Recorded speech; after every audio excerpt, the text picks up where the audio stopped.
14 Februari 2024 nanti, bangsa ini akan menggelar pesta demokrasi guna memilih kepala negara dan pemerintahan serta wakil rakyat di Senayan. Banyak pekerjaan rumah yang harus jadi perhatian dan diselesaikan, mulai dari soal kesenjangan ekonomi hingga pemberantasan korupsi, mulai dari soal penegakan hukum hingga hak asasi manusia, mulai dari soal kemiskinan, anak dan perempuan, hingga perusakan lingkungan. Satu meja The Forum spesial pemilu kali ini menghadirkan sejumlah aktivis dan para pakar di bidangnya guna membaca Indonesia, memetakan dan menyuarakan beragam persoalan, sekaligus mencari solusi yang bisa ditawarkan untuk siapapun yang bakal memimpin bangsa ini 5 tahun ke depan, baik yang di Istana Kepresidenan maupun yang bakal duduk di Senayan. Inilah satu meja The Forum spesial pemilu membaca Indonesia.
Membaca Indonesia, itulah tema satu meja The Forum spesial malam ini. Di studio telah hadir dari ujung sebelah kanan Profesor Ahmad Najib Burhani. Malam, Halo Prof. Pak. Anjib.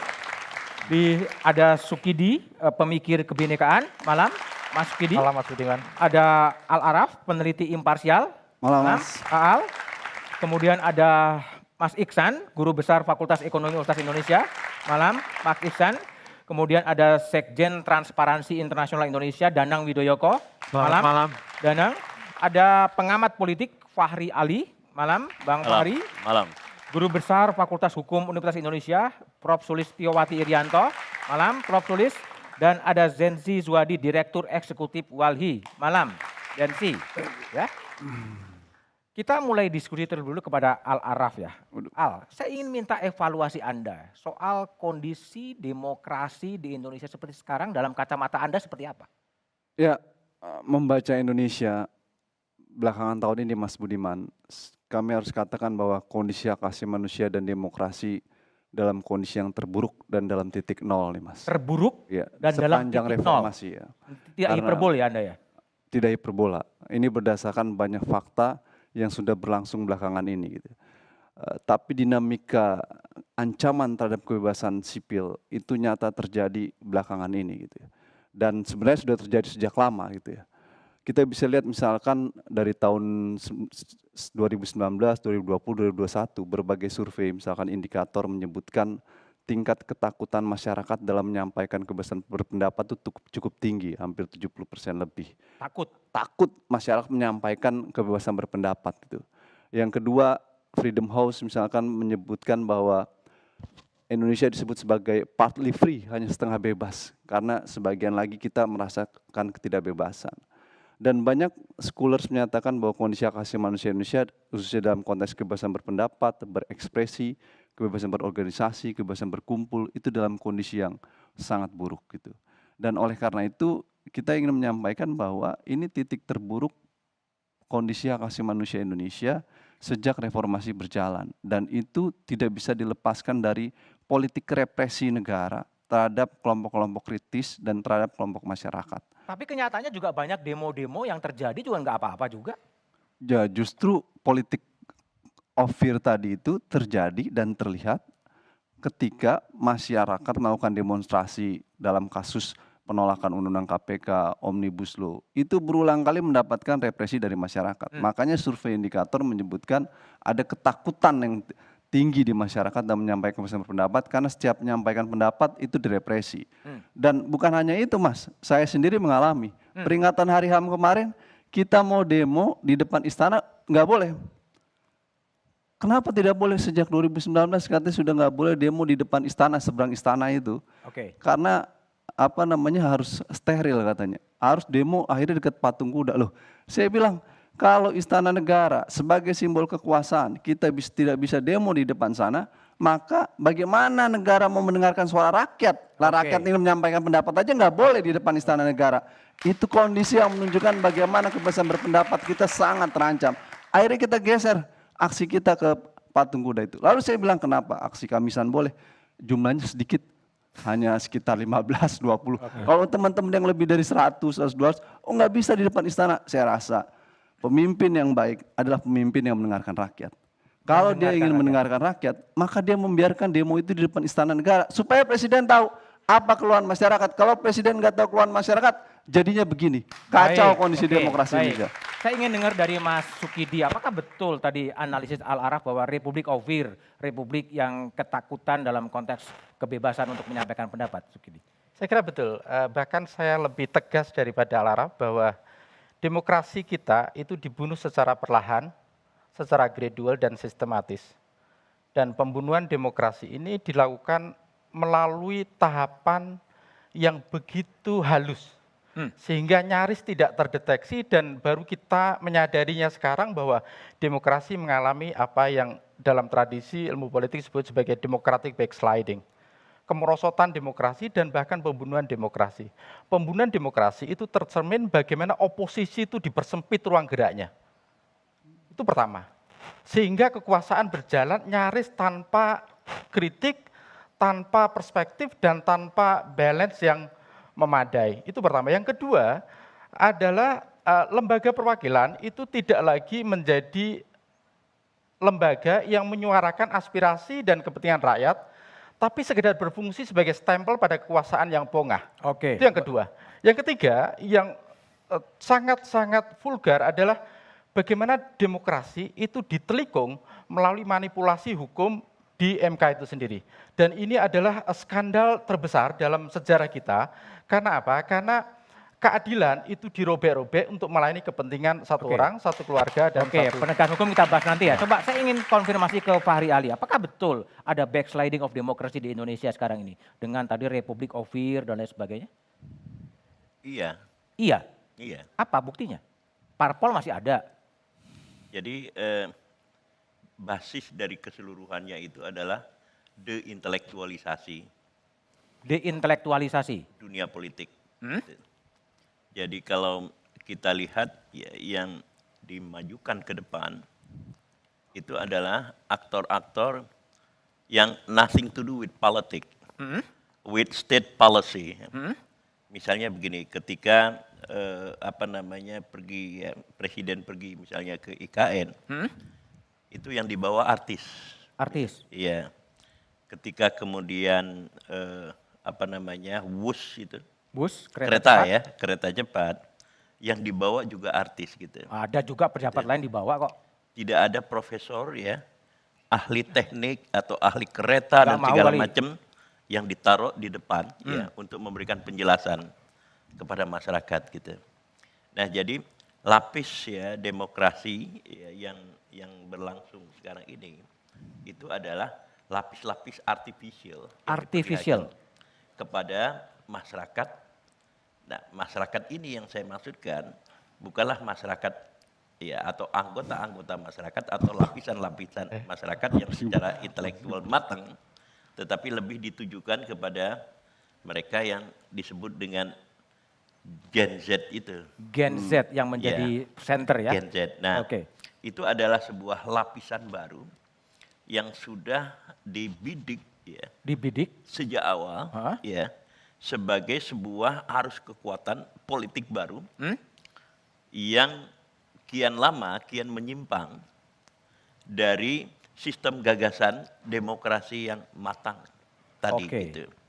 Nah, jadi kalau tadi siapa yang mengatakan ya bahwa demokrasi dibunuh ya secara perlahan ya atau diperlemah lah secara perlahan itu karena partisipan yang diajukan ya intentionally ya and politically sebagai aktor politik itu tidak lagi aktor-aktor yang sebenarnya.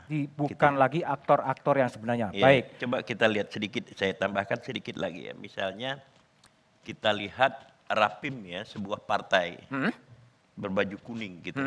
Oh, seperti Anda ya? Ya, seperti saya. Nah, Rapim itu dibuat khusus untuk ya menyodorkan somebody else. Lian menjadi pemimpin yang diajukan oleh partai itu.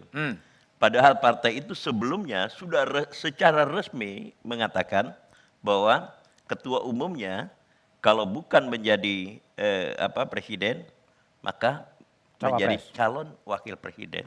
Tapi dengan begitu mudah saja terjadi gitu. Nah, jadi ya proses deintelektualisasi itu berlangsung sangat masif sekarang ini. Lalu kemudian metode-metode yang dipakai itu adalah metode-metode yang sebelumnya sama sekali tidak dikenal. Tidak dikenal. Oke, baik. Prof. Sulis, tadi ada istilah deintelektualisasi, tentunya kampus yang bakal kena sebetulnya itu kan. Kenapa juga dari sisi kampus juga diam-diam saja ya kelihatannya?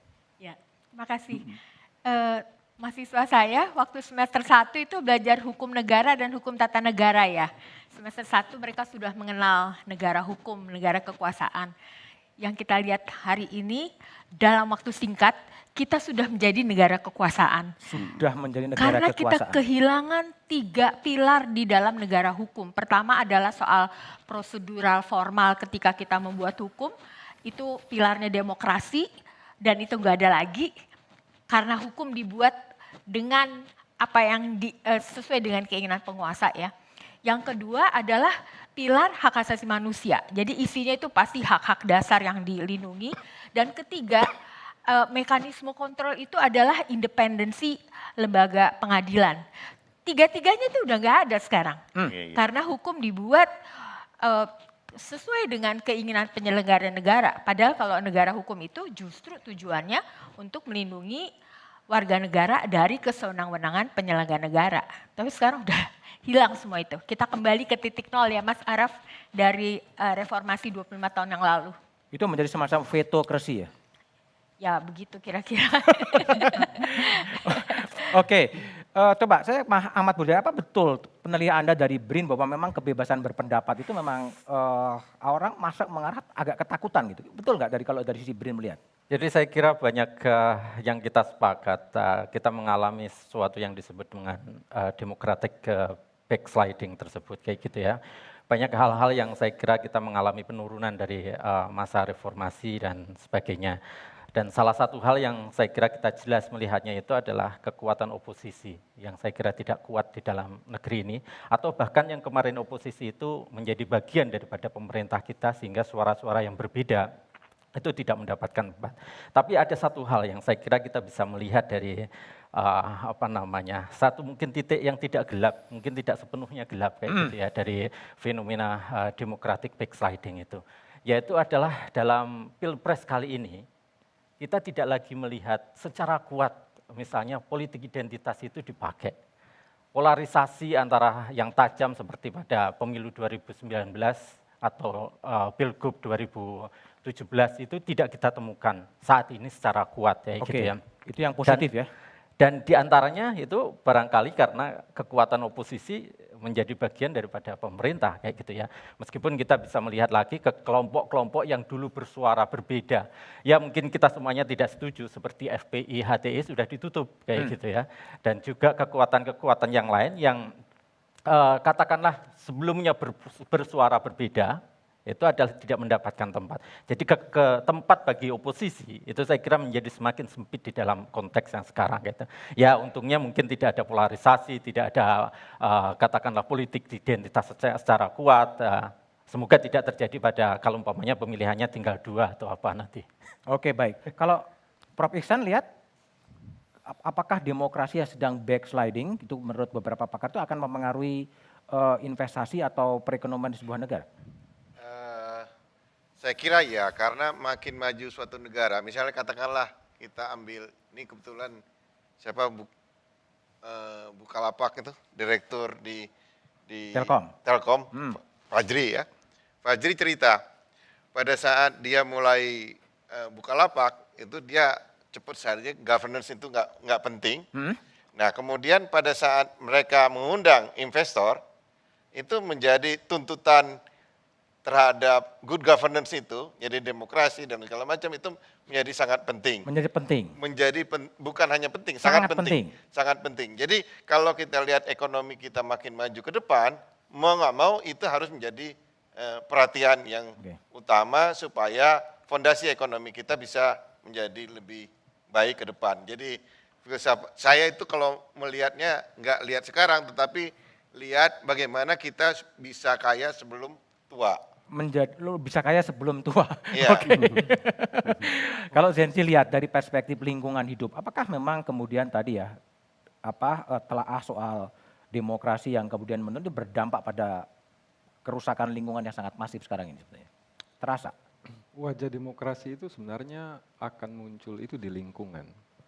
Kalau demokrasi itu baik, lingkungannya akan baik. Karena di dalam lingkungan itu ada kepentingan lingkungan dan ada kepentingan manusia.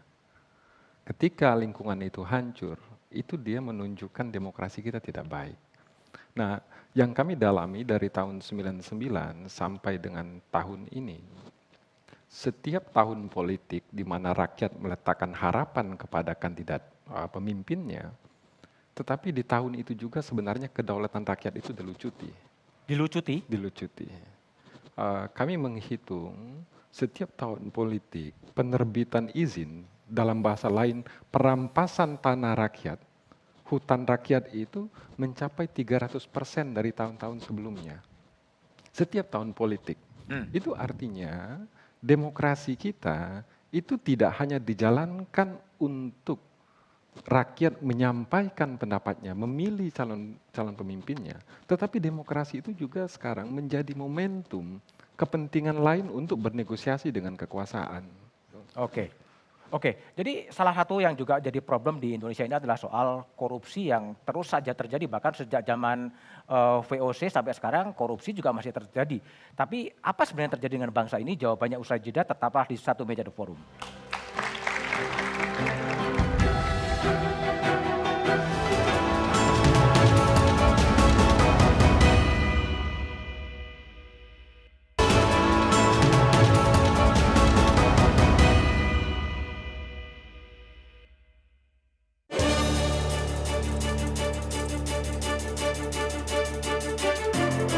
Menurut saya kasus korupsi di Indonesia itu masih banyak karena hukuman yang diberikan itu sangat ringan dan mungkin masih banyak yang belum kapok gitu.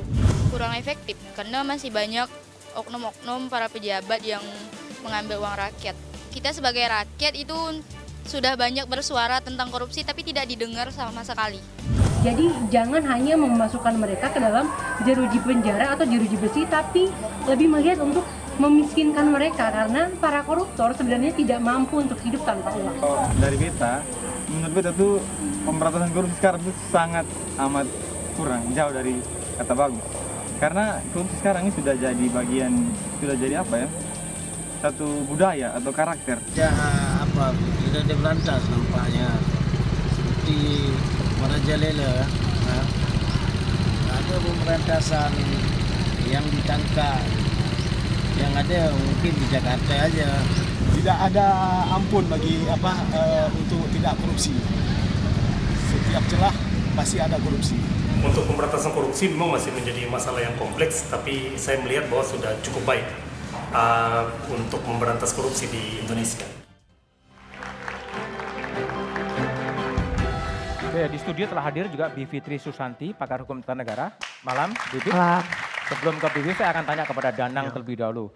Danang, ini kalau lihat peringkat indeks persepsi korupsi Indonesia itu berada di 110 dari 180 negara. Iya.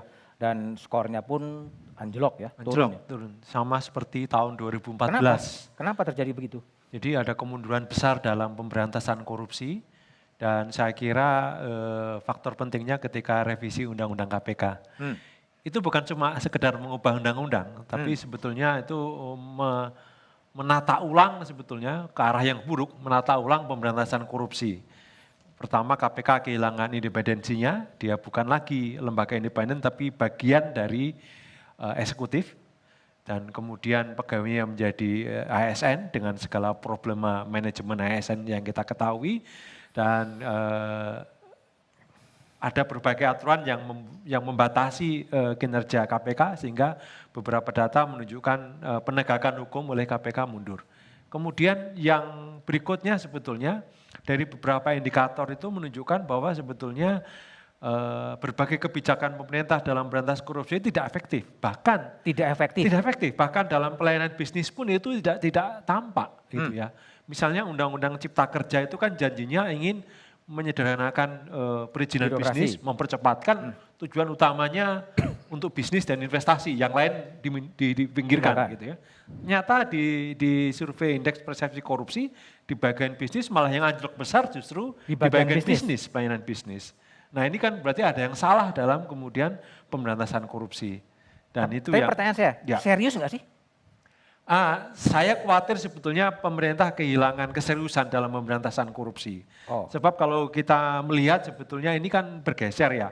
Artinya dalam beberapa kesempatan itu Presiden mengatakan bukan penegakan hukum tapi pencegahan gitu ya. Tetapi nggak jelas pencegahannya seperti apa dan kemudian pergeseran itu justru malah memundurkan penegakan hukum yang sebelumnya menyumbang pemberantasan korupsi, menyumbang naiknya skor indeks persepsi korupsi. Begitu penegakan hukumnya dikurangi, diminimalkan, sementara kebijakan pencegahannya tidak tampak, ya kemudian kita saksikan akhirnya indeksnya justru jeblok gitu. Oke, baik. Bibip, saya minta pandangan Anda juga, apakah betul kemudian karena merosotnya peringkat Indonesia pemberantasan korupsi yang tadi disinyalir oleh Dana adalah akibat dari revisi Undang-Undang KPK. Anda melihat penyebab lain nggak sih sebetulnya menyebabkan anjloknya skor pemberantasan korupsi di Indonesia? Itu salah satunya. Jadi pembunuhan KPK itu sebenarnya bukan hanya revisi ya, tapi juga pemilihan komisioner yang sekarang ternyata betul semua bermasalah, itu adalah gejala sebenarnya dari suatu akar masalah, yaitu yang kita bisa sebut dengan state capture corruption. Kita selama ini terlalu fokus pada petty corruption. Petty corruption. Padahal yang kita pikirnya ya misalnya di jalan kita sogok polisi yang menilang misalnya begitu ya. Atau kita dapat KTP, nyogok, itu petty corruption. Tapi juga ada yang namanya grand corruption yang sekarang ini sebenarnya tengah terjadi as we speak mungkin. Yaitu salah satunya money politics dalam pemilu. Tapi yang paling parah di negara kita ini adalah yang disebut dengan state capture corruption. Di mana sebenarnya pembentukan kebijakan itu bahkan diwarnai oleh benturan kepentingan yang justru dengan sengaja membuat kebijakan-kebijakan itu menguntungkan bagi mereka dan kelompoknya. Misalnya ya Undang-Undang Cipta Kerja, Undang-Undang Mineral Batubara, dan revisi Undang-Undang KPK itu sendiri. Jadi memang akut sekali karena justru kita mesti ingat korupsi itu kan sebenarnya pencurian tapi dengan kekuasaan. Jadi kecenderungannya memang orang yang memegang kekuasaan itu akan menyalahgunakan kekuasaannya untuk ngambil uang rakyat, intinya seperti itu. Dan kita masyarakat itu selalu dikasih training untuk pencegahan korupsi dan lain sebagainya.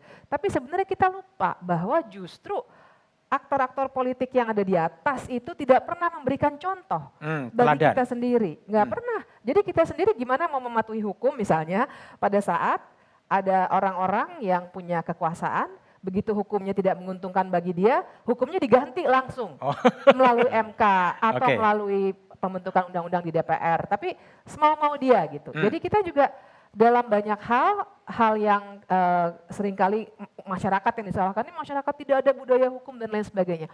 Padahal kita sering lupa yang namanya dalam tanda kutip budaya hukum itu sebenarnya juga lahir dari bagaimana kita warga negara biasa mengamati para pemegang kekuasaan itu menyalahgunakan hukum dan juga korupsi. Oke, baik. Kalau Mas Sukidi lihat ya, kalau kita ingat 25 tahun yang lalu ketika reformasi Mei terjadi, itu kan melahirkan sebuah TAP MPR nomor 11 tahun 1998, penyelenggaraan negara yang bersih, bebas korupsi, kolusi, dan nepotisme.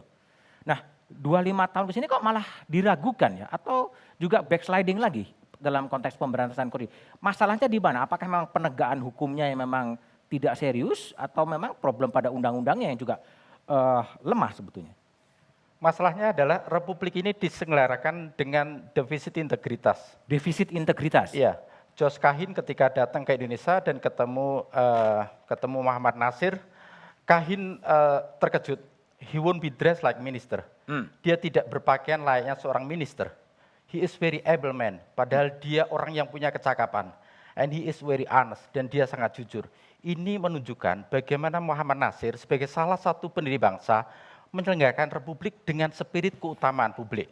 Public virtue inilah yang sebenarnya menjadi akar utama di balik penyelenggaraan republik yang telah diselenggarakan oleh para pendiri bangsa. Nah, saya sekarang melihat bahwa aspek public virtue, keutamaan publik yang menjadi mahkota utama penyelenggaraan republik itu tidak dijiwai oleh para pemimpin sekarang ini.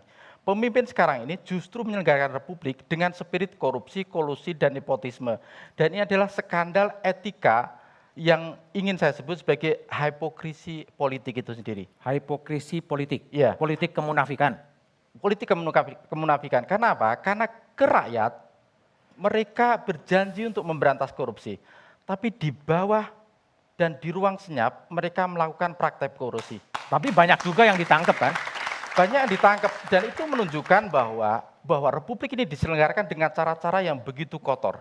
Itu pertama. Yang kedua, ke rakyat mereka berjanji untuk menegakkan hukum, tetapi di balik layar mereka melakukan intervensi terhadap lembaga hukum untuk melayani kepentingan politik. Oke, ke rakyat mereka berjanji untuk menyelenggarakan pemerintahan yang bersih, tapi yang terjadi adalah korupsi yang begitu merajalela. Ini adalah hipokrisi politik yang diselenggarakan, yang dirawat, yang diinstitusionalisasikan melalui lembaga negara. Baik, Al-Araf, kalau tadi ini kan Anda kan juga termasuk orang yang menseleksi pimpinan KPK ya? Betul. Kalau saya nggak salah. Oke, dan kemudian ketua KPK-nya kemudian menjadi tersangka dan salah satu pimpinan KPK kemudian mundur sebelum Dewan Etik kemudian menyidangkan. Kalau direfleksikan, apa yang salah sebetulnya dalam konteks untuk memilih pimpinan-pimpinan KPK sehingga terjerambab pada sebuah kasus yang agak menjadi aib? Memang sejak awal proses pemilihan KPK itu sudah berada dalam ruang kooptasi kekuasaan. Kooptasi? Ya, Al-Araf bisa dikooptasi? Iya, ruang kooptasi itu tinggi di situ, Mas. Ketika Presiden menunjuk pansel, sesungguhnya ada sebagian dari mereka yang memiliki interest dari kekuasaan itu. Saya nggak termasuk nih dalam pertarungan itu. Nah, ketika proses pemilihan terjadi, yang terjadi adalah pertarungan dengan cara voting, ya kan? Voting? Iya, voting akhirnya. Ya, ini siapa ini kalah. Nah, kandidat-kandidat yang bertarung itu akhirnya kalah. Oleh karena itu proses pemilihan KPK jangan panselnya dipilih oleh presiden. Contohlah Komnas HAM atau lembaga lainnya. Pansel ditunjuk oleh anggota komisioner Komnas HAM itu sendiri. Sehingga dia menjadi independen. Kalau presiden masih punya otoritas untuk menentukan pansel, maka otomatis sejak awal sudah dihitung. Misalkan ada panselnya 9 misalkan.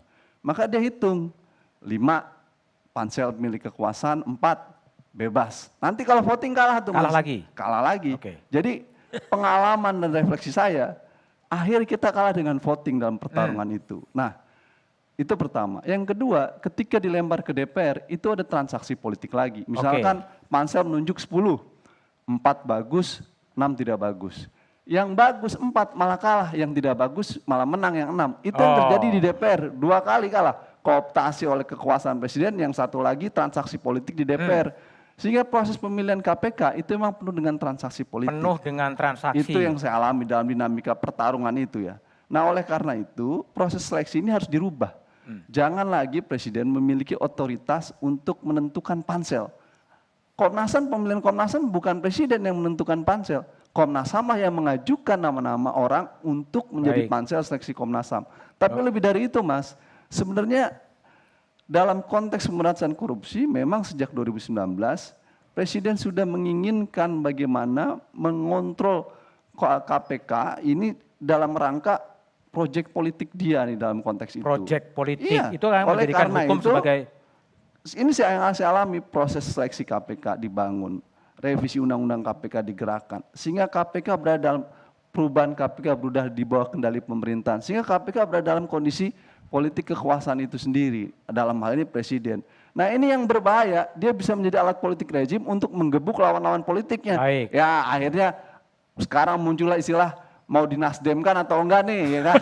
Nah ini muncul istilah begitu Mas, gitu loh. Oke, baik. Karena melawan kira-kira. Oke, Ican, saya mau dengar ya, Anda kan banyak berinteraksi dengan investor, berinteraksi dengan ekonomi. Apakah kelemahan dari korupsi dan law enforcement ini menjadikan kemudian investor juga ingin masuk karena memang situasinya begitu, atau mereka berpikir-pikir ulang untuk melakukan investasi di Indonesia?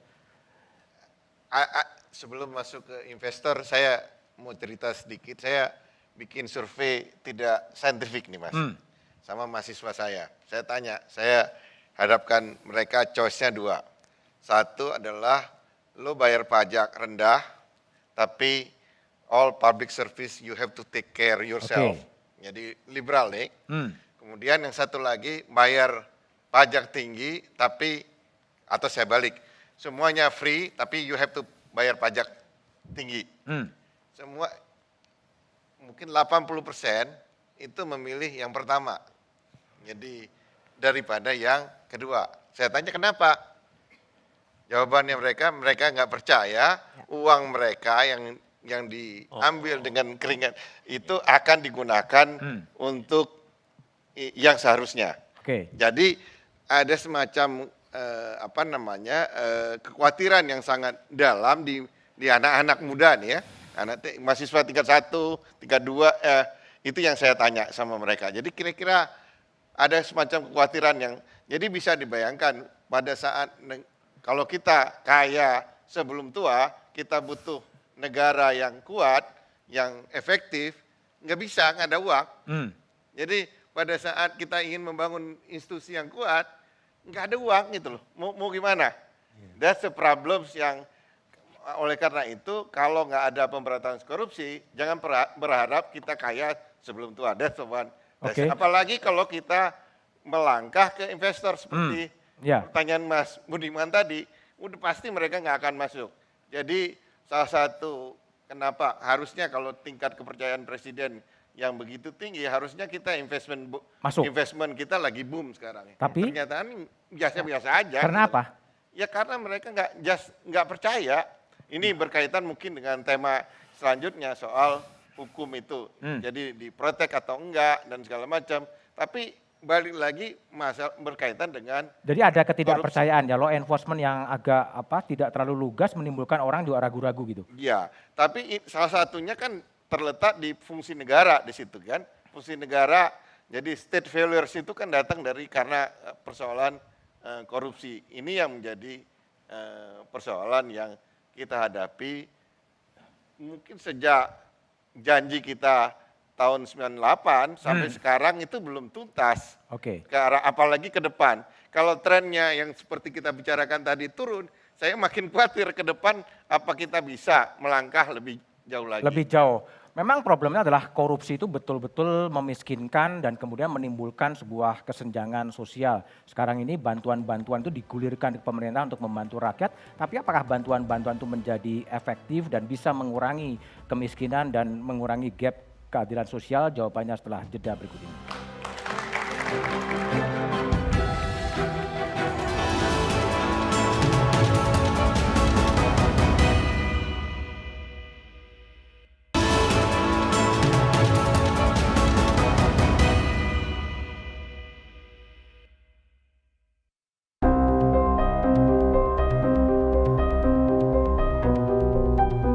Perekonomian sih kalau akhir-akhir ini loh ya kurang membaik menurut saya. Tapi menurut yang orang-orang yang elit ya membaik. Menurut kakak sendiri ya, ekonomi kita di Indonesia ini semakin sulit ya. Apa-apa serba mahal, terus gajinya juga kan standar UMR kan untuk karyawannya. Saat ini nih ekonominya susah bang. 100.000 pun dibawa ke pasar, kalau dulu udah banyak, kalau sekarang 100.000 tuh bagaikan 10.000 ya dapatnya sedikit kalau belanja. Cukup membaik sampai dengan hari ini, walaupun pada beberapa waktu belakangan memang ada beberapa persoalan yang menjadi buah bibir di tengah-tengah masyarakat terkait dengan kondisi perekonomian Indonesia. Untuk Kondisi perekonomian sendiri di bangsa Indonesia sudah menjadi lebih baik dibandingkan dengan tahun-tahun kemarin yang dimana banyak sekali pembangunan terlebih khusus di kami Nusa Tenggara Timur. Dari masyarakat terlihatnya agak berkurang lah nanti. Kita lihat dari hari-hari kita orang pedagang ini berkurang lah penjualannya daripada sebelumnya. Karena yang kita beli tidak sesuai dengan pemasukan. Kalau yang saya alami, Hendra alami Bang, makin sulit untuk dengan ekonomi sekarang, dengan pemasukan nggak sesuai, dengan harga barang semuanya naik. Itu adalah ucapan warga di sejumlah pelosok di tanah air soal situasi ekonomi. Saya ke Prof. Sulistiowati Irianto. Sekarang ada keluhan-keluhan warga yang mengatakan ekonominya susah, harga mahal, kemudian pemerintah menggelar namanya bantuan sosial. Apakah itu cukup efektif untuk menolong wanita, menolong anak-anak untuk terentas dari kemiskinan itu, Prof? Kalau saya boleh menjawabnya secara terus terang, kayaknya enggak sih, Mas. Saya bisa menjelaskan bagaimana kemiskinan itu dari perspektif hukum. Jadi hukum berkontribusi juga terhadap terjadinya kemiskinan. Tahun 2008-2009 itu ada surveinya Commission on Legal Empowerment yang mengatakan 4 miliar orang di seluruh dunia, sebagian besarnya adalah perempuan, hidup dalam kemiskinan. Bukan karena persoalan ekonomi saja, tapi karena mereka terlempar dari akses keadilan. Jadi tidak cukup ruang bagi mereka untuk didengarkan suaranya, terutama kelompok-kelompok miskin. Artinya pengambilan kebijakan, proses-prosesnya, juga proses legislasi itu tidak pernah bertanya kepada orang miskin, engkau sebenarnya mengalami apa dan membutuhkan apa. Termasuk juga di situ yang paling penting adalah alokasi APBN, APBD dan sampai ke desa ya. Dan saya pikir tadi ini ada hubungannya juga dengan dampak korupsi terhadap terjadinya kemiskinan. Jadi kalau dari perspektif hak asasi manusia, korupsi itu memang menghilangkan hak-hak dasar. Nah, jadi dalam hal ini sebagai orang yang belajar di Fakultas Hukum menjadi terkejut bahwa ternyata hukum berkontribusi besar terhadap terjadinya kemiskinan. Oke, baik. Prof. Iksan, kalau Prof. Iksan lihat ini kan apa sih yang menyebabkan kemudian kemiskinan itu masih saja ada dan mungkin kian nyata yang hampir miskin pun sebenarnya makin besar. Apakah strategi pembangunan yang kurang pas atau bagaimana Anda lihat? Jadi yang terjadi belakangan ini adalah memang mismatch antara policy dengan kebutuhan yang ada. Memang kalau gini, ini last mile problem. Jadi misalnya waktu kemiskinan, waktu dulu mulai Pak Harto kira-kira 80% orang miskin, kemudian turun cepat, kemudian yang di akhir tahun itu memang agak susah untuk menurunkan, makin tersebar, itu makin susah. Tetapi saya punya tesis yang berbeda, saya sepakat dengan Prof. Sulis tadi adalah persoalan hukum ini lagi menjadi isu. Jadi hukum itu yang menyebabkan hukum dan korupsi itu semuanya regresif. Jadi kalau kita berhasil membuat hukum itu lebih baik atau korupsi kita basmi, yang paling diuntungkan pasti orang miskin. Orang yang lebih pendapatan lebih bawah ketimbang dari yang atas.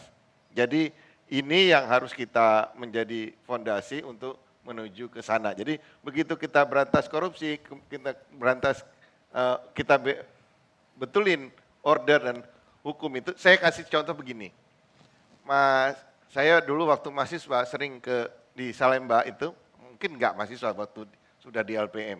Saya lihat, saya perhatikan yang jualan teh botol. Teh botol itu di preman itu ngambil 4 teh botol ya, 4 botol. Jadi kalau dia untungnya kira-kira 20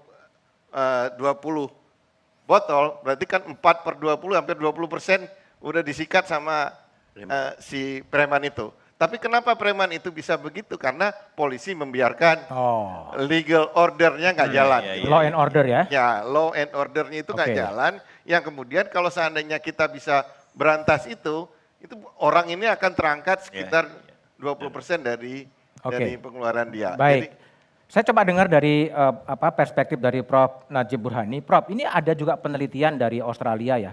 Dia berdiskusi di Kompas mengatakan pemilu-pemilu yang berlangsung itu sebetulnya tidak berdampak langsung pada perbaikan soal kesejahteraan sosial. Artinya rasio Gini dari pemilu ke pemilu tidak berkait. Itu pemilu hanya semacam prosedural tapi substansialnya nggak berubah. Terhadap temuan itu gimana Prof. Najib lihat?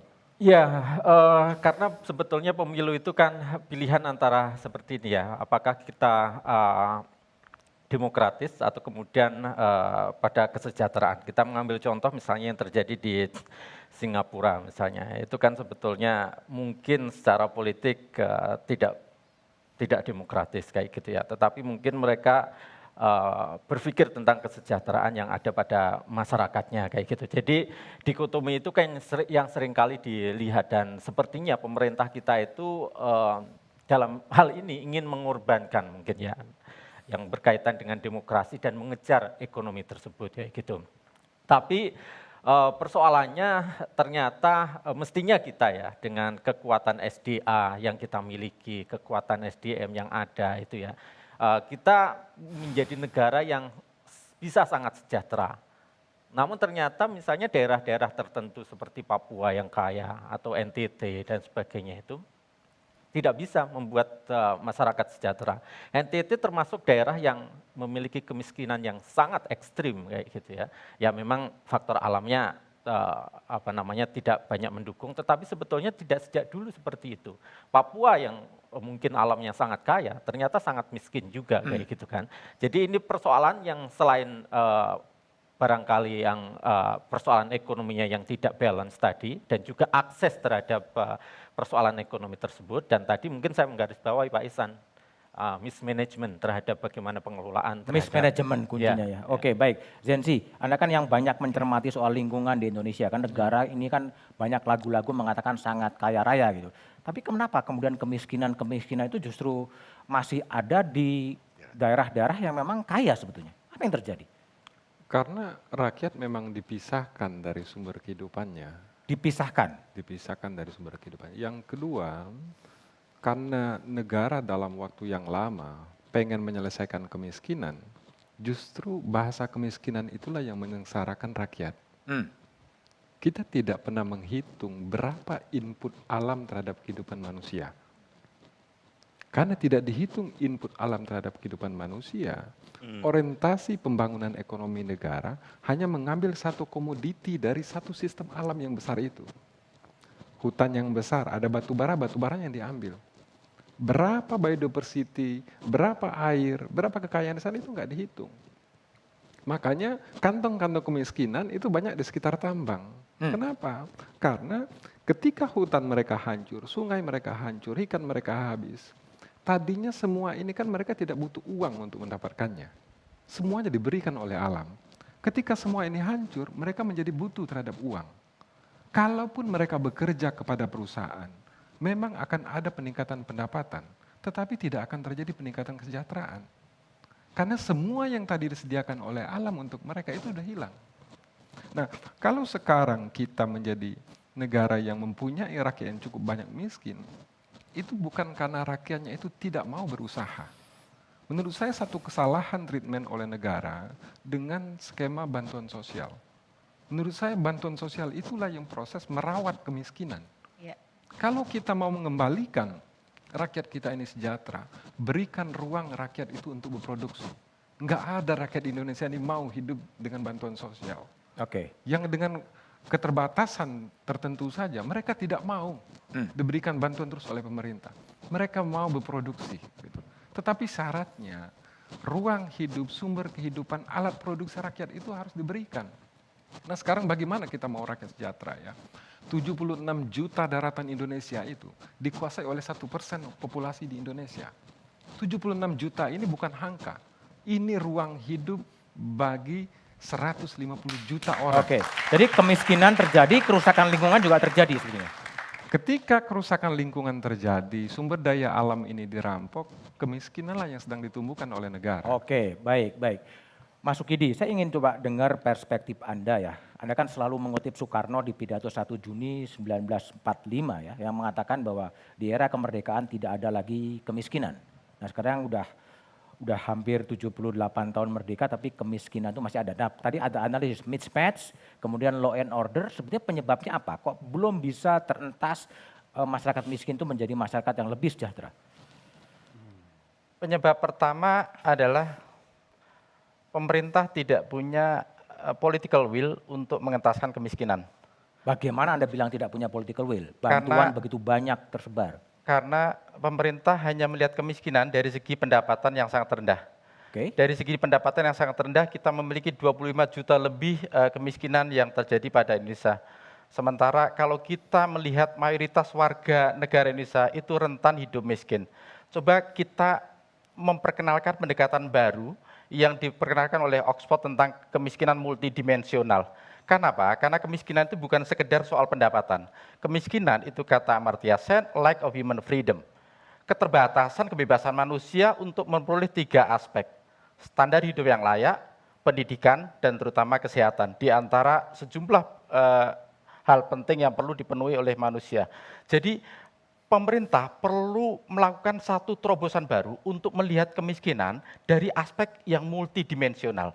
Karena kemiskinan dari aspek multidimensional ini akan bisa memberikan potret yang lebih komprehensif tentang potret warga Indonesia.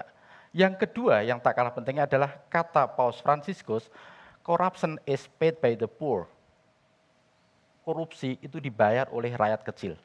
Dan inilah tragedi penyelenggaraan negara. Kenapa? Karena korupsi terjadi justru di tengah rakyat miskin, justru di tengah ibu-ibu yang harus meninggal karena melahirkan, justru terjadi di tengah rakyat yang hidup dalam stunting. Jadi kita menghadapi satu kebangkrutan moral yang begitu tidak dirasakan oleh elit kita, karena mereka telah menjadikan korupsi sebagai survival of life. Survival of life. Oke, baik. Bung Fahri, saya ingin coba menjadi devil advocate dari Sukidi. Betulkah sedang terjadi kebangkrutan moral itu? Iya, jadi sebenarnya kebangkrutan moral itu ya, lepas dari definisinya ya, itu bisa dijelaskan secara sosiologis ya, bahwa atau untuk gampangnya saja, sekali ya orang masuk ke dalam dunia politik, maka dia membangun kelasnya tersendiri gitu. Jadi memang partai bisa berbeda-beda gitu, tetapi kepentingannya terhadap ekonomi itu sama. Gitu.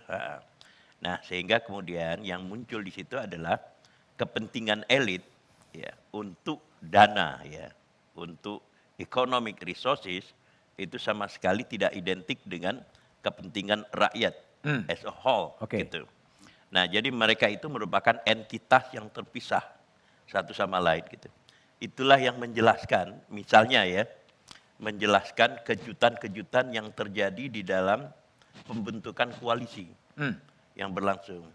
Jadi partai-partai yang dulu dianggap oposisi itu tiba-tiba kemudian masuk ke dalam yang sebelumnya unimaginable, bisa bertemu gitu. Nah, yang kedua yang kita lihat ya, ini adalah awal dari sebuah proses ya, mungkin masih panjang, bahwa negara ini ya is created ya for the elite group. Oh, gitu. Created for the elite group. Ya.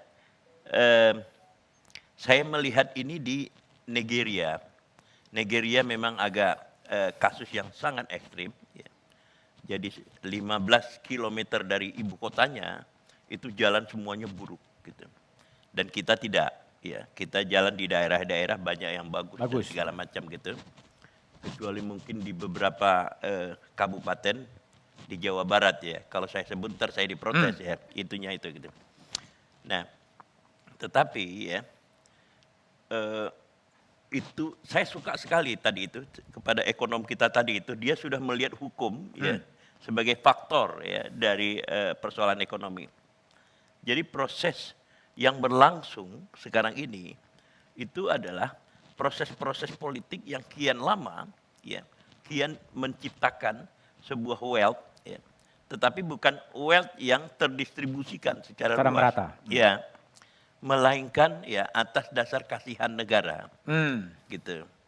Jadi kalau misalnya ya para pimpinan negara mengatakan next sampai bulan Juli katanya itu akan terus dibagi bansos, bansos dan segala macam itu itu adalah bukan sebuah pemerataan, melainkan gitu ya rasa kasihan gitu. Nah, somebody else mengatakan itu bribe sebenarnya, seperti yang dikatakan Habermas gitu. Oke. Bahkan Habermas sebenarnya menuduh negara-negara Eropa yang sangat bagus ya membangun fasilitas publik untuk umum itu sebagai bribe supaya mereka patuh gitu. Oke. Nah ini juga begitu gitu. Hanya bribe untuk yang lain ya? Iya, elit ini sudah semakin terpisah dan ucapan-ucapan mereka itu tidak relevan lagi dengan apa yang difikirkan oleh rakyat. Rakyat bawah. Contohnya misalnya tentang minyak dulu ya, minyak goreng ya. Tiba-tiba kemudian atau kurang nanam sendiri gitu. Oh ya. Apa namanya itu? Cabai dan seterusnya gitu. Jadi mereka sama sekali tidak lagi bisa nyambung gitu. Nyambung ya. Oke. Lalu di tengah-tengah situasi masyarakat yang semacam itu seorang pemimpin politik membagi-bagikan minyak.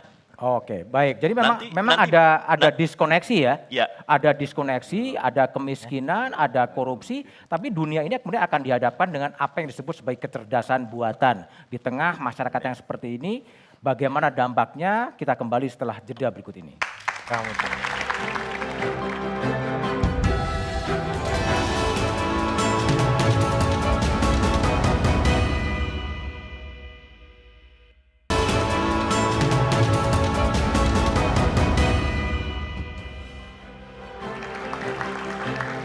Masih bersama saya Budiman Tanrujo di Satu Meja The Forum. Banyak masalah tapi saya akan membahas sesuatu yang lebih ke depan mengenai kecerdasan buatan. Profesor Ahmad Najib Burhani menulis di Kompas soal akhir peradaban, ya, akibat perkembangan dari artificial intelligence dan kemudian jadi perdebatan yang sangat keras di Eropa sekarang. Kira-kira di Indonesia, prediksi Anda kecerdasan buatannya harus dikelola seperti apa? Apakah memang bangsa ini dan dunia akan memasuki sebuah era post manusia yang tidak pernah dibicarakan juga di level calon presiden. Gimana sih Anda lihat soal kecerdasan buatan itu?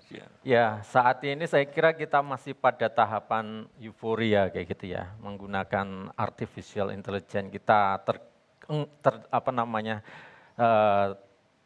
terbuai misalnya dengan ChatGPT yang bisa memberikan katakanlah jawaban tentang berbagai persoalan, menggantikan peran sekretaris dan sebagainya kayak gitu ya. Kita terbuai dengan katakanlah AI yang lain dan juga teknologi yang lain di dalam masyarakat kita kayak gitu ya. Tetapi sebetulnya ini kan namanya machine learning atau kemudian data mining system dan juga disebut juga sebagai yang menggantikan intelijen manusia yang bisa mensintesiskan pemikiran dan sebagainya kayak gitu ya. Yang kalau umpamanya kita tidak memahaminya, tidak mempelajarinya, memiliki regulasi yang bagus itu ya, seperti yang disampaikan dalam S20, Science 20 dari bagian dari G20, ini kita bisa masuk di dalam yang disebut sebagai catastrophic shutdown atau catastrophic shutdown. Ya. Itu bahasa awamnya seperti apa itu? Ya, ini kita dalam kondisi kekacauan. Mungkin bisa dikatakan bahwa kita bukan terdegradasi saja secara human kita itu, kemanusiaan kita kayak gitu ya, tetapi bahkan eksistensi kita itu bisa tergantikan oleh sesuatu yang namanya misalnya cybernetic organism dan kemudian etnis baru di dalam kehidupan kita itu akan yang terdiri dari manusia setengah mesin, setengah manusia dan sebagainya akan menggantikan kita semuanya. Dan juga saya kira ada satu hal yang mungkin perlu untuk kita cermati yaitu adalah digital sovereignty.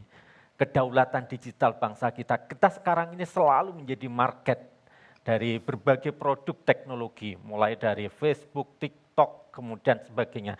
Kalau kita lihat China misalnya, mereka tidak mau menggunakan katakanlah WhatsApp, mereka menciptakan WeChat, kemudian tidak mau memakai Zoom, menggunakan teknologi lain. Kemudian mereka tidak mau katakanlah Facebook dan sebagainya, menciptakanlah TikTok dan sebagainya. Nah, kita ini menjadi konsumen yang sangat masif dari produk teknologi yang ada, dan karena itu kita tidak bisa memiliki sesuatu yang namanya katakanlah yaitu sovereignty di dalam dunia digital kita itu kayak gitu. Dan ini Prof. Najib, pertanyaan saya gini, apakah bangsa ini atau masyarakat dengan tingkat IQ yang tidak terlalu tinggi dan ini tidak pernah menjadi pembicaraan elit, catastrophic shutdown tadi, itu apakah kemudian akan terjadi dan gimana kira-kira gambarannya? Ini terutama kalau umpamanya kita menggabungkan antara AI itu dengan teknologi misalnya superhuman kayak gitu ya, manusia super kayak gitu ya. Yang kita sudah bisa melihat di dalam kondisi sekitar kita, misalnya beberapa rumah sakit di Jakarta itu sudah menggunakan backbone untuk surgery backbone itu dengan AI kayak gitu, sehingga jarumnya itu ketika masuk itu tidak kena nerve kita itu, dan itu sangat precise kayak gitu ya. Itu kan menggunakan kumpulan daripada data-data dan sebagainya. Nah, tahun 2022 itu kan namanya genome sequencing itu sudah ketemu semuanya yang jumlah 3 miliar lebih itu. Artinya kita memiliki manual untuk menciptakan manusia dan dengan perangkat teknologi dan sebagainya. Yang itu ya mungkin kalau umpamanya bahasa sederhananya itu bisa dipakai katakanlah untuk mengobati penyakit-penyakit seperti polio, ibu yang mungkin HIV itu bisa anaknya dibebaskan, tetapi ini juga dalam proses selanjutnya itu bisa menciptakan manusia. DNA bisa diedit ya? Ya, DNA bisa diedit misalnya kayak gitu ya. Tetapi ya itu seringkali yang ditampilkan itu adalah yang positif ya gitu. Misalnya menciptakan tentara yang tidak mengenal rasa sakit, sangat berani dan sebagainya, itu hanya kita temukan di film-film Hollywood kayak gitu ya. Yang itu sangat mungkin. Yang kalau umpamanya etika saja sebetulnya tidak cukup karena banyak sekali orang-orang industri itu yang kemudian bisa menggunakannya tanpa peduli dengan etika. Oke, baik. Saya ingin tanya pada Prof. Sulis ya. Prof. Najib tuh menulis akhir peradaban meskipun tanda petik.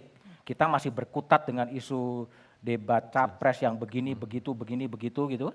Prof. Sulis membayangkan nggak sih Indonesia nanti dengan perkembangan artificial intelligence luar biasa itu menjadi era yang post manusia sebetulnya. Romo Magnis pernah menyebutkan algoritma kematian sebetulnya terjadi. Ya, saya senang dengan pertanyaan ini ya. Saya mau menjawabnya dari perspektif hukum.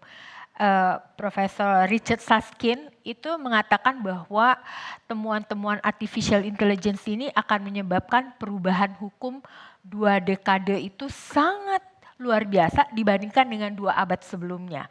Dan itu sangat bisa kelihatan dari misalnya runtuhnya firma-firma hukum besar di Amerika. Karena orang lebih suka menggunakan aplikasi sederhana yang lebih murah. Tetapi firma hukum yang kecil akan merge satu sama lain dan itu akan ditandai juga dengan digital lawyering. Saya sudah mendengar ada mahasiswa saya dari Fakultas Hukum UI yang sudah juga membuka layanan-layanan digital lawyering semacam itu. Dan kalau dari perspektif keadilan menurut saya ada buku yang ditulis juga oleh Reiling, Technology for Justice. Jadi sebenarnya teknologi itu bisa digunakan untuk menata governance dari lembaga-lembaga pengadilan sehingga nggak ada lagi seperti zaman dulu orang berkasnya hilang gitu ya. Sekarang semuanya udah harus tertata dengan artificial intelligence, dengan digital dan lain-lain. Kemudian juga ada tuntutan masyarakat hari ini, pengadilan itu harus transparan. Dan kita udah lihat kasus-kasus besar itu kan bisa dilihat oleh publik. Kemudian juga pembuktian-pembuktian di pidana itu kan harus akurat, persis, nggak boleh salah dalam hukum orang. Nah harusnya digital itu bisa digunakan untuk keperluan yang lebih bermanfaat ya. Oke, Bivitri Susanti. Jadi tadi kan kalau Prof. Sulis mengatakan digital lawyering, Anda juga lawyer bakal terancam juga ya kira-kira. Pertanyaan bukan itu, pertanyaan adalah kira-kira hukum Indonesia itu sangat ketinggalan ya dengan perkembangan Internet of Things, perkembangan kecerdasan buatan sedang berkembang saat ini. Pasti sangat ketinggalan karena saya juga harus menambahkan nuansa bahwa keadilan itu tidak bisa juga diperhitungkan secara matematis. Jadi nggak bisa pakai logika yang jika A, jika B, maka C. Karena keadilan itu dimensinya sangat luar biasa. Jadi bahkan kalau misalnya, jadi kami juga sering menjadikan ini sebagai bahan kajian bagaimana dalam penalaran hukum atau legal reasoning, kita nggak bisa menggunakan model keadilan seperti yang diatur dalam mesin. Betul mesin bisa dilatih, itulah soalnya dengan artificial intelligence, dia bisa dilatih. Tapi kita juga harus ingat situasinya di mana dalam penyelenggaraan negara, proses latihan mesin itu dalam tanda kutip ya, dan juga proses pemrograman juga sangat mungkin dibajak. Jadi bahkan soal-soal yang manual saja bisa dibajak, pengadilan Mahkamah Konstitusi saja bisa dibajak, apalagi mesin-mesin. Jadi saya punya skeptisisme yang luar biasa dengan situasi di mana negara kita ini bahkan dari tingkat SDM-nya saja, kita lihat survei PISA misalnya, kita itu peringkatnya jauh sekali di bawah dalam hal literasi. Kemudian belum lagi persoalan-persoalan terkait dengan etik dan keinginan untuk mencapai segala sesuatu dengan instan. Yang saya khawatir, jadi saya banyak sekali diskusi dengan mahasiswa yang juga misalnya bertanya, Mbak boleh nggak ya kita menjawab pertanyaan pakai AI? Nanti kita mengutipnya gimana ya? Saya bilang loh, kalian ini kita kan belajar ya. Kita ini bukan mencapai nilai A langsung, tapi kita belajar untuk menjadi yuris yang baik. Nah, jadi skeptisisme saya ada di situ. Bagaimana caranya supaya dengan kualitas kita, SDM kita yang sebenarnya masih sangat ketinggalan, terus kita tiba-tiba harus lompat ke soal-soal yang ya Internet of Things gitu. Saya khawatir ini jadi euforia belaka, sementara dalam persoalan-persoalan lainnya kita sangat ketinggalan sehingga akhirnya lagi-lagi orang-orang yang tidak punya akses itu akan jadi korban. Karena akhirnya hanya orang-orang yang punya akses untuk menguasai internet, punya pendidikan yang tinggi sekali, literasi komputer dan lain sebagainya, yang bisa menggunakan artificial intelligence. Karena yang di bawah tidak bisa. Baik, Al, ini kan mesin atau perusahaan teknologi itu kan kemudian menciptakan AI, menciptakan Internet of Things dan lain sebagainya. Ini menjadi semacam negara, kuasi negara ya, dibandingkan dengan negara-negara yang asli, apakah itu Amerika, apakah China, sehingga pusatnya adalah pada TikTok, ya, pada kemudian Silicon Valley gitu. Nah, dalam konteks Indonesia, ini bagaimana kemudian dia harus berinteraksi dengan perusahaan-perusahaan teknologi yang sangat powerful, yang akan mengubah peradaban, bahkan Prof. Najib mengatakan itu bisa menjadi akhir dari peradaban dalam tanda petik. Apa yang harus dikerjakan? Saya nggak tahu ya. Tadi kalau Mas Budiman bilang kita pengguna IT terendah, kayaknya enggak deh, bangun tidur masyarakat Indonesia buka TikTok semua Mas. Jadi paling tinggi malah. Sebagai market. Sebagai konsumen. Sebagai konsumen. Jadi saya setuju memang kita sebagai konsumen menjadi tinggi dibandingkan sebagai pemain dalam persoalan ini. Gitu. Nah, tadi setuju sekali bahwa memang problem antara sumber daya manusia dengan hal yang baru ini akan membuat kita tertatih-tatih untuk mengikuti persoalan AI dan lain sebagainya. Nah ini pada sisi lain juga peran negara bagaimana dalam melihat persoalan ini. Tadi kalau dibilang Cina cukup sangat bisa melihat posisinya ketika ada persoalan-persoalan ini, dia mengambil pilihan ini dan mensikap ini. Nah kita memang tidak memiliki kejelasan untuk melihat hal-hal seperti ini Mas gitu. Dan pada sisi lain realitas pendidikan, literasi yang masih rendah dan lain sebagainya tentu akan menjadi persoalan sendiri buat masyarakat di Indonesia. Ketika ini tidak bisa digunakan dengan baik. Akhirnya orang ribut nanti. Apakah data persoalan ini hoax atau enggak, diskusi kita tuh. Ya kan, apakah ini kebohongan atau tidak. Nah ini diskusi-diskusi literasi yang tentu masih rendah. Akhirnya cukup sederhana aja kalau ada berita A, stempel, ini hoax. Hoax kalau tidak menguntungkan rezim. Ya, kalau menguntungkan rezim dibilang tidak hoax gitu loh. Sepanjang menguntungkan rezim, tidak hoax. Kalau tidak menguntungkan rezim, hoax dia. Baik. Prof. Ihsan sedikit. Ini kita lihat ya perkembangan teknologi yang muncul robot trading, ya, muncul judi online. Dengan sistem ekonomi yang masih seperti sekarang, apakah ini kemudian bisa justru akan menciptakan sebuah kesenjangan sosial yang sangat luar biasa akibat perkembangan teknologi yang tidak terkontrol? Ya pasti Mas, jadi kalau Mas Budiman lihat orang terkaya di dunia sekarang, bukan orang yang seperti siapa ya misalnya, Rockefeller dulu yang ngembangin manufaktur, kerja keras dia ya. Kemudian yang sekarang ya dua-duanya kerja keras, tapi hampir semua adalah orang terkaya di dunia sekarang itu adalah yang berhubungan dengan teknologi. Jadi winners takes all ya, yang winners take all. Ya yang terjadi. Jadi pasti akan menyebabkan, ini kan problems yang bukan hanya Indonesian problem, but this is global problem. Global problem. Tapi kan kalau teknologi itu kan harus dilihat, ada pasti semua waktu kita melakukan kegiatan itu pasti ada manfaat, ada mudaratnya dua-duanya. Sekarang gimana caranya untuk membuat manfaatnya lebih besar daripada mudaratnya. That's perlunya etik di situ. Etik. Perlu, sangat perlu etik menjaga. Jadi yang salah satu yang dibicarakan dalam AI itu kan adalah bagaimana etik menggunakan, jangan sampai side effect, negatif side effect itu mendominasi positif side effect. Kalau saya nggak terlalu yakin bahwa kita bisa mengeliminasi negatif side effect, tapi at least itu dipagari. Misalnya AI, tadi seperti kalau kita di bidang kesehatan itu sangat membantu untuk mencegah. Even yang tadi Mbak Sulis katakan di hukum, aku ngelihat tuh penyebab dari MK itu bukan karena mungkin kalau dikasih ke AI itu hasilnya lebih baik daripada. Oke, jadi kalau diserahkan kepada AI malah hasilnya lebih baik ya, kira-kira menjadi begitu. Tapi pertanyaan adalah bagaimana sebetulnya para profesor, para aktivis ini memberikan saran agar Indonesia menjadi lebih baik, pemilu 2024 lebih menjadi bermartabat. Kita bahas kalau setelah kita jeda bukan berikut AI ini. Mas Budiman. Kita EI. Enggak semua etik kita.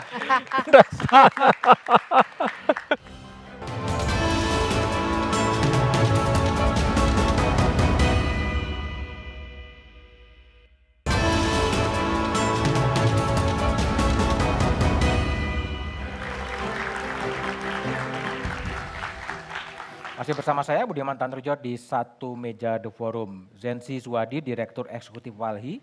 Pesan apa yang ingin Anda sampaikan dalam perspektif lingkungan di Indonesia kepada bangsa ini, kepada calon-calon pemimpin sebetulnya? Indonesia ini negara yang sangat dianugerahi ya. Kita punya hutan nomor 3 terbesar di dunia. Kita negara punya pulau terbanyak di dunia.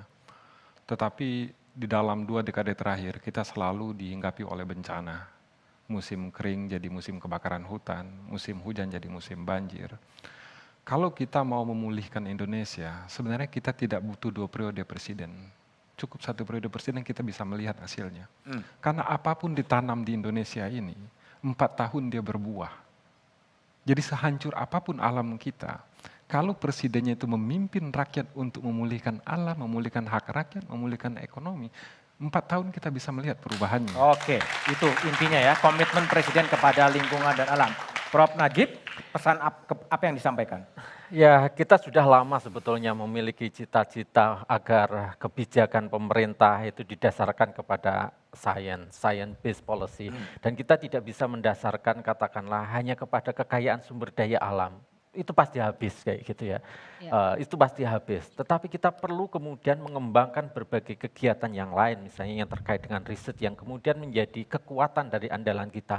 Sehingga kita bisa bersaing pada masa yang akan datang, tentu saja dengan kemajuan teknologi dan sebagainya, itu menjadi kekuatan bangsa kita kayak gitu ya. Dan juga saya kira selain persoalan yang berkaitan dengan riset, yang berkaitan dengan science-based policy yang pemerintah kita mungkin pada kali mendasarkannya pada kepentingan hanya politik sebentar dan sebagainya, ya itu yang diantaranya perlu untuk kemudian kita benahi sehingga kita memiliki martabat, memiliki posisi yang lebih terhormat daripada sekarang. Gitu. Oke, baik. Prof. Sulistiawati Irianto, apa yang ingin disampaikan kepada calon-calon pemimpin bangsa yang akan berkontestasi 14 Februari 2024? Ya, terima kasih. Saya ingin mengingatkan bahwa bangsa Indonesia itu selalu diselamatkan oleh gerakan masyarakat sivil, di dalamnya adalah gerakan perempuan, dari segala peristiwa-peristiwa yang membahayakan bangsa. Kita selalu bicara soal Indonesia 100 tahun ke depan, tapi kita lupa merefleksi. Sejarah menunjukkan bahwa jauh sebelum Indonesia merdeka, dimulai dari Ibu Kartini dan permulaan 1900-an itu, organisasi masyarakatlah yang menyelamatkan Indonesia.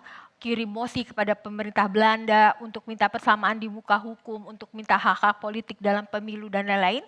Dan kita teruskan di era menjelang kemerdekaan, lalu 65 dan 98, kita barangkali di sini menyaksikan 98 semua, siapa yang menyelamatkan Indonesia adalah gerakan masyarakat sipil. Dan jangan remehkan itu. Jangan lupakan masyarakat sipil.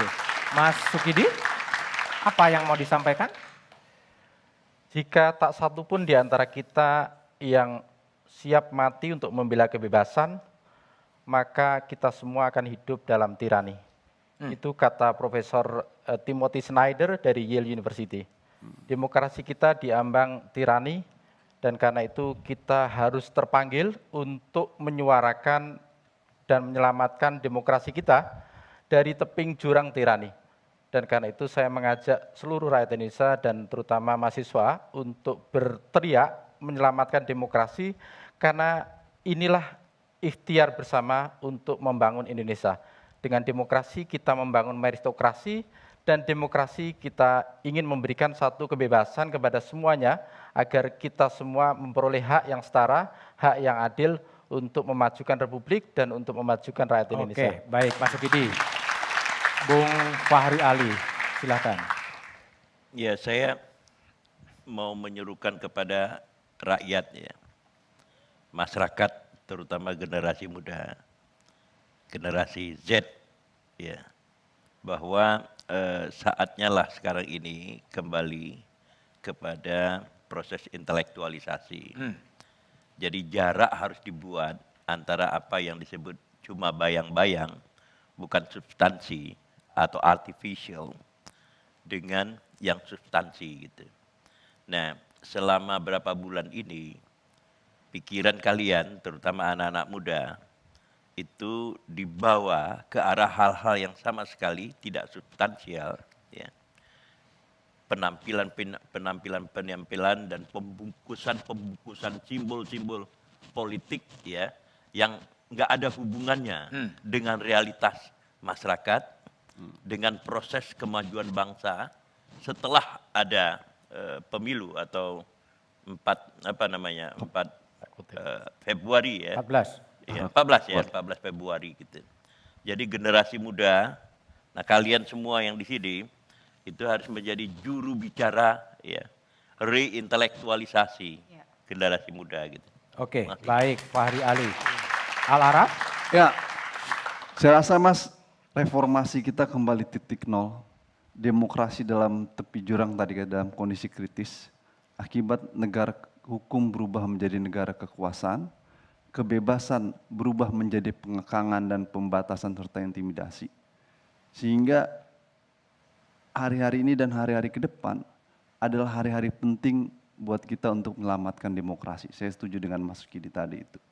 Oleh karenanya, pemilu harus menjadi ajang buat kita, di depan mata kita dalam waktu dekat, sebagai sarana koreksi sosial terhadap para pemimpin yang tidak amanah, terhadap pemimpin yang memiliki masalah, untuk tidak dipilih gitu.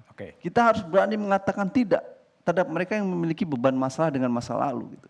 Kalau kita tidak memiliki sikap yang jelas terhadap mereka yang bermasalah, mereka yang sudah mengacak-ngacak Mahkamah Konstitusi gitu ya, mereka yang sudah menjadi bagian dari beban masa lalu, maka tentu kita akan membiarkan demokrasi ini bukan lagi di tepi jurang, tapi akan masuk dalam jurang. Apalagi Mas, kalau saya melihat dalam perdebatan yang terjadi kemarin, saya seringkali melihat bahwa ada arah, setiap masalah selalu yang disalahkan adalah asing. Persoalan di Papua yang disalahkan asing, persoalan di Rempang yang disalahkan asing. Ada narasi ingin membangun ultranasionalisme baru. Saya takut Indonesia terjemus dalam arah fasisme baru. Kalau kita salah memilih. Sehingga demokrasi harus diselamatkan Mas. Baik, Danang Widoyoko. Ya, saya mau mengembalikan pemberantasan korupsi dan mengkaitkannya dengan demokrasi. Karena sebetulnya memberantas korupsi itu apa sih? Sebetulnya pada dasarnya memberantas korupsi itu meminta pertanggungjawaban kekuasaan. Memberantas korupsi itu meminta pertanggungjawaban penyelenggara negara. Baik dalam pelayanan publik, kita sudah bayar pelayanan publik mahal, ternyata kualitasnya buruk. Demikian juga bisnis, sudah membayar pelayanan, ternyata masih dipungut sana-sini. Ini artinya sebetulnya pemberantasan korupsi baik di pelayanan publik, pelayanan bisnis ini meminta pertanggungjawaban pemegang kekuasaan. Dan kemudian situasi sekarang ini situasinya memburuk gitu ya. Artinya kalau kita saksikan beberapa tahun sebelumnya, jadi korupsi dan demokrasi itu ada korelasi gitu ya. Nah, ketika indeks persepsi korupsi itu meningkat, pada waktu itu kita melihat bahwa politik sangat dinamis. Artinya apa? Orang berlomba-lomba menjadi pemimpin yang berhasil. Orang berlomba-lomba menjadi pemimpin yang mampu memberantas korupsi. Nah, hari ini situasinya berbalik gitu ya. Teman-teman ini bisa jadi nggak jadi apa-apa karena bukan anak siapa-siapa gitu ya. Ancaman politik dinasti ini mengancam terutama kepada generasi muda. Oleh karena itu kemudian kita harus berani menolak sebetulnya politik atau semua kebijakan yang tidak berdasarkan pada meritokrasi. Oke, baik. Fitri Susanti? Ya, Kita semua harus membongkar cara pandang tentang hukum. Jadi kalau selama ini kita teriak-teriak bahwa yang namanya negara hukum adalah supremasi hukum dan juga persoalan kesetaraan di hadapan hukum, itu mesti dibongkar dulu. Bagaimana mungkin kita menempatkan hukum sebagai sesuatu yang supreme kalau sebenarnya dia tidak adil? Bagaimana mungkin kita hanya menerima begitu saja bahwa kesetaraan itu ada, bukan sesuatu yang harus diperjuangkan. Nah, jadi saya ingin mengajak para pemimpin di masa yang akan datang itu betul-betul membalik itu semua sehingga ketika membuat hukum dan menegakkan hukum, jangan bawa-bawa negara hukum sebagai supremasi hukum, tapi dua hal aja, pembatasan kekuasaan dan hak asasi manusia. Dan itu kata kuncinya adalah partisipasi politik. Jadi tolong semuanya juga kita nih harus menyadari bahwa partisipasi politik itu bukan 5 tahun sekali, tapi setiap hari kita harus membangun politik kewargaan. Oke, baik. Profesor Muhammad Iksan, silahkan. Oke, ini kebetulan saya terakhir. Jadi kita semua ingin tadi kaya sebelum tua. Kaya sebelum tua. Kita juga ingin supaya hutan kita dijaga. Kita juga ingin supaya nggak seperti kalau Krugman bilang maju tanpa perspiration but inspiration dengan menggunakan science base. Nah, kuncinya itu adalah saya percaya sekarang itu basisnya kita juga pengen adil. Kita juga pengen supaya masyarakat semua dapat gain dari pertumbuhan. Tapi kuncinya lagi-lagi saya percaya bahwa di atas segala macam itu adalah law and order. Law and order, oke. Pak, tapi saya pengen tutup ini teman-teman ini pesimis. Saya ambil kata-kata Dede Khatib Basri. Ini orang akan kecewa melihat Indonesia. Kenapa? Karena yang paling kecewa itu adalah orang yang pesimis. Dan orang yang optimis. Karena waktu dulu orang pesimis Indonesia akan jadi Balkan, ternyata nggak terjadi. Kemudian pada saat pemilu kita lihat semua optimis akan tumbuh 7%, nggak pernah terjadi. Jadi kira-kira di tengah-tengah. Tapi orang Indonesia itu pada saat terdesak biasanya tembok pun bisa loncati. Oke, baik Prof. Najib, Zenzi, Prof. Chris semuanya telah hadir di 1 Mei 20. Terima kasih semuanya. Reformasi Mei 1998 sudah berlalu 25 tahun. Gerakan rakyat dilembagakan MPR menjadi kehendak bangsa untuk menegakkan demokrasi dan konstitusi. Ribuan orang jadi korban di masa reformasi. Mereka adalah korban untuk mensucikan demokrasi, menegakkan konstitusi, melawan korupsi dan menolak nepotisme. Reformasi membawa hasil pembangunan infrastruktur salah satunya. Capaian itu harus diakui. Namun kini dan saat ini ada tanda gelombang balik demokrasi yang bisa menyerumuskan negara bangsa dalam kecemasan. Itu harus diantisipasi. Revolusi mental telah dicanangkan. Namun dalam kenyataan moralitas dan etika dijungkir balikkan. Etika dan moral tersingkir dalam wacana elit. Hakim konstitusi yang dikonstruksikan sebagai penjaga konstitusi terjebak pada kepentingan dinasti. Anomali masih saja terjadi. Dia diberhentikan karena melanggar etik, tapi tak ada rasa salah. Memilih bertahan dan terus melawan. Padahal publik merasakan sebagai beban kelembagaan. Panglima perang melawan korupsi pun ikut melakukan korupsi. Sudah 6 menteri susul menyusul masuk bui. Entah siapa lagi yang akan menyusul. Karena jabatan, pengaruh, putusan, perizinan, kerap jadi komoditas yang diperjualbelikan. Kadang rakyat hanya menatap getir, menyaksikan bagaimana ketidakwajaran dinormal-normalkan. Mungkin ada yang mengelus dada ketika lisan dan perbuatan jauh berbeda.